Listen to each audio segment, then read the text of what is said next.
welcome to North Melbourne. In the 1840s, it was pretty much known for its cattle yards. The area was first named Hotham, after the Governor of Victoria, Charles Hotham, and that was in 1859. Then in 1887, it was renamed North Melbourne. So come along with us as we explore the architecture of North Melbourne and see what we can show you. Come along with us.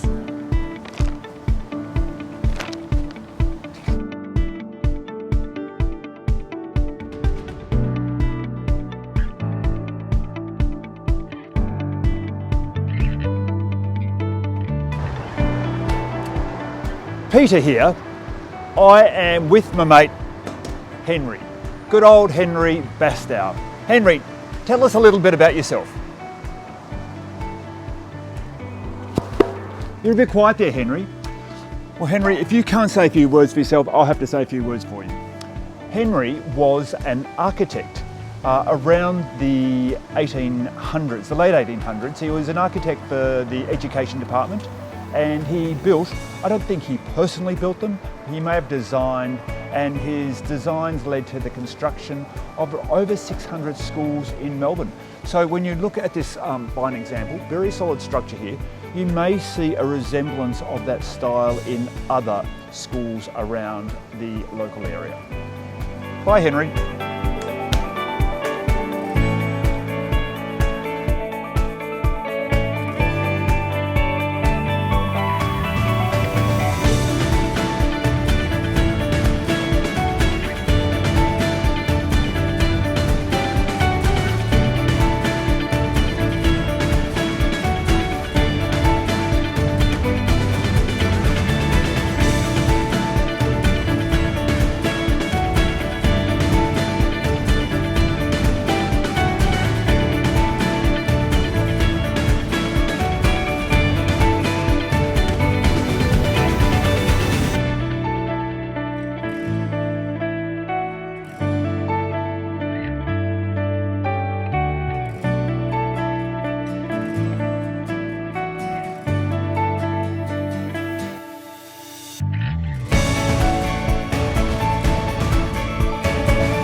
Behind me is what was the former Lalabrook Hotel.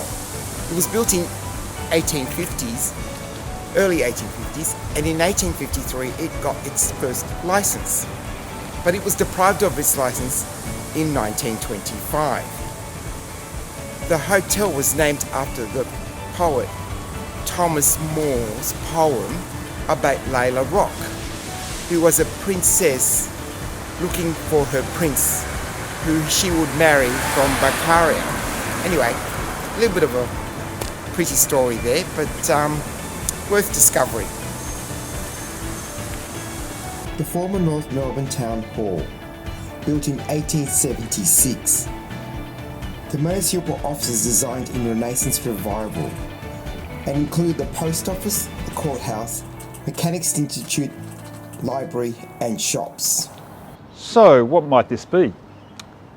It's a drinking fountain, and it was donated to the city of Hotham. Now Hotham was the prior name to North Melbourne, and it was donated to the city of Hotham by the mayor at the time, and his name was Thomas Henderson. Now Thomas made a few quid through the manufacture of agricultural equipment.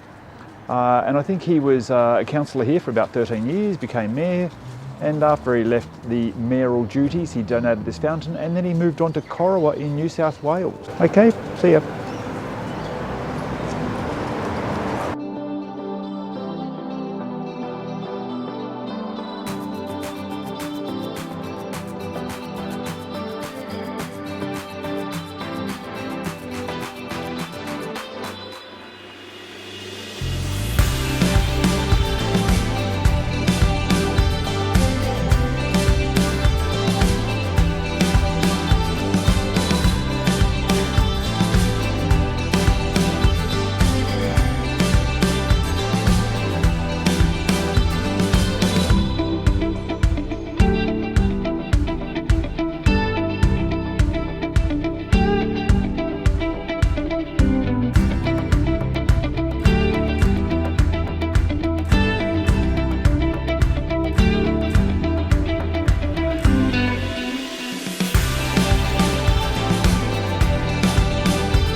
whilst walking down Queensberry Street, a sign came to mind, and it's the Legion of Mary. This is the Magnificat house.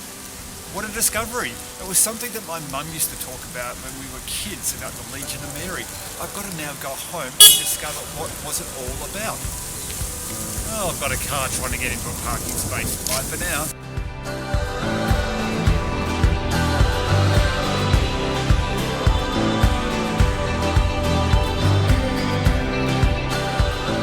Behind me is the old former Irish pub, which was the Shannon and Shamrock.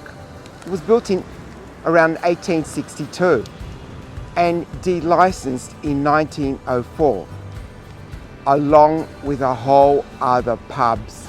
Some 37 hotels closed down in the area. They wanted to clean up all the drunkenness and the debauchery that was in the area. That's why they delicensed them. What a shame.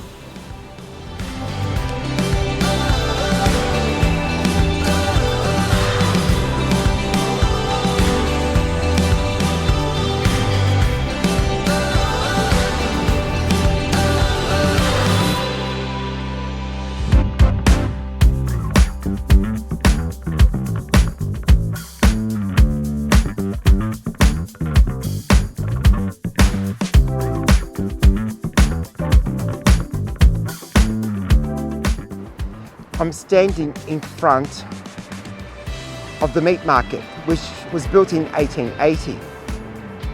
It was a meat supply place until 1974 and then became a cultural centre for arts. But what really intrigues me is they incorporated the Metropolitan Hotel here. What a perfect example of encouraging people to finish up work and going for a drink, and all they had to do was walk out one door and walk in the one next door. Quite impressive building, but I'll leave you to think about the stories that would have been told in that pub in those days.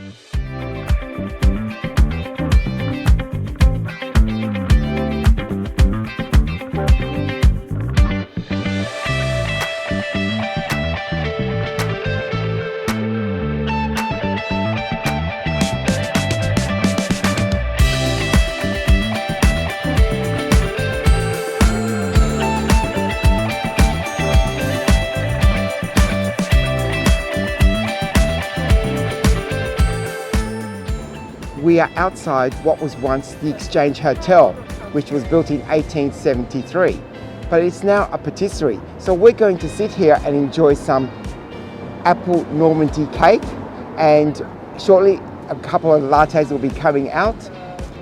Feel like we're in a little bit of Paris.